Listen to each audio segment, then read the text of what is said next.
Can Zhen Huan, blessed with both beauty and talent, truly outshine all in the imperial harem and enjoy everlasting favor? On the first day of the Lunar New Year, the sound of firecrackers can be heard in almost every palace and garden. Perhaps for the long isolated concubines and the bored maids and eunuchs, this day is truly a joyful and festive one. Getting up early to dress and make up, changing into the bright red brocade dress for the New Year's audience, adorned with a 4-branched pearl hairpin.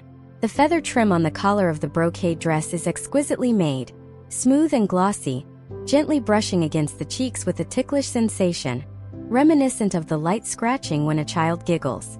Rising to leave, Pear, with a face full of joy, holds out a big red crane fur coat with white fox lining for me to put on. The crane fur coat, made from crane feathers woven into fabric and tailored into a wide-sleeved, loose outer garment, is pure white, soft and flowing, a special gift from the Internal Affairs Office before the new year.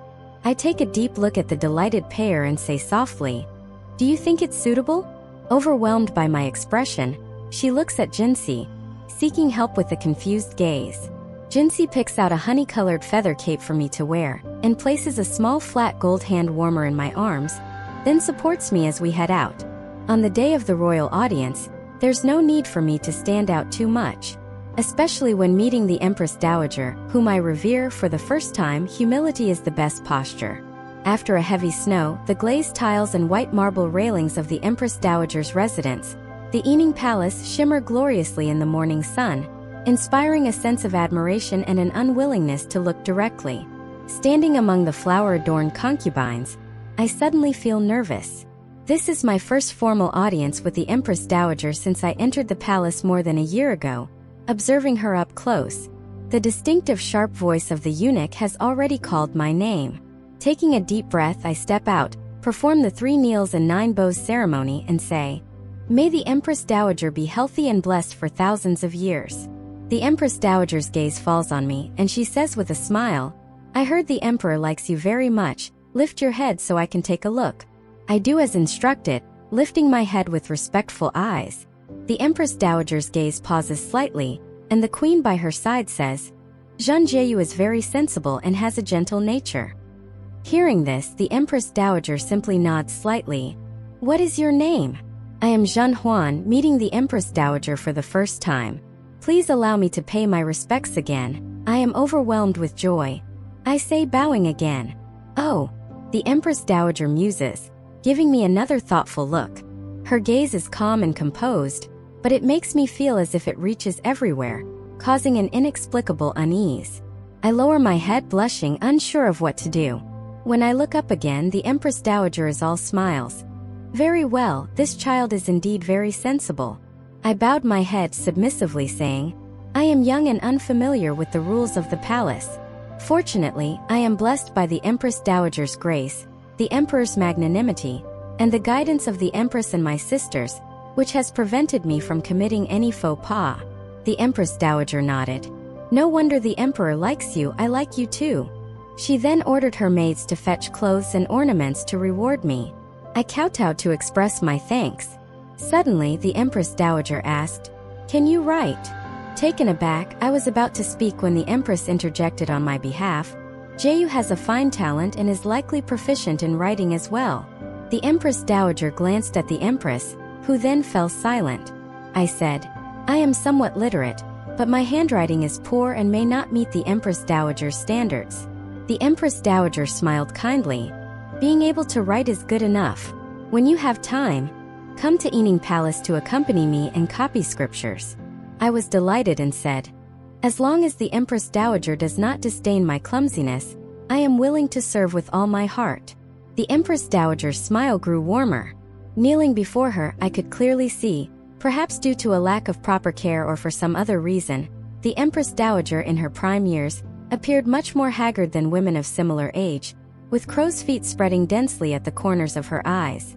Maybe it was my imagination, but I felt a hint of indescribable sorrow and weariness in that smile, surrounded by jewels and finery.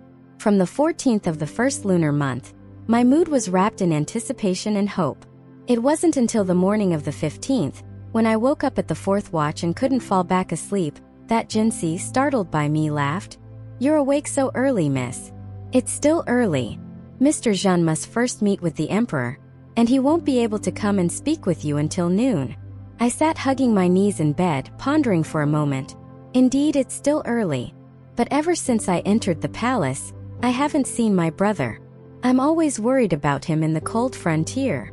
Jinxie said. Miss, try to sleep a bit more. You'll have more energy by noon.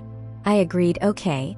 But with my heart preoccupied, I tossed and turned, unable to fall into a deep sleep. Finally, at noon, I suddenly heard the joyous voice of Lu Zhu outside. The young master has arrived. Just as I was about to get up to welcome him, Jinxie hurriedly said, Miss, you must not get up. It's against etiquette. I had no choice but to sit up straight again. Then 3 or 4 maids and eunuchs vied to draw the curtains, saying, Great joy for our young lady. My brother strode in, performed the formalities of a subject before the emperor, and only then did I dare to stand up, holding back my tears, and called out, Brother. Years had passed, and my brother's face had acquired a weathered look, his demeanor becoming much more resolute, brimming with vigor. Yet, the way he looked at me still contained the indulgence and pampering of when I was in the boudoir. As my brother and I sat down, I was about to order the midday meal when he said, The emperor has already hosted me at Jesho Hall for a meal. I was slightly surprised. The emperor dined with brother? Yes. The emperor was very courteous to me, probably because of your favor, he said. After a moment of thought, I understood and simply smiled, saying, Today is the Lantern Festival. Brother, let's have some sweet dumplings together. The sweet dumplings in the palace were delicately made, filled with honey and sesame paste mixed with rose petals, wrapped in finely ground rice flour, with a sprinkle of golden osmanthus flowers in the soup.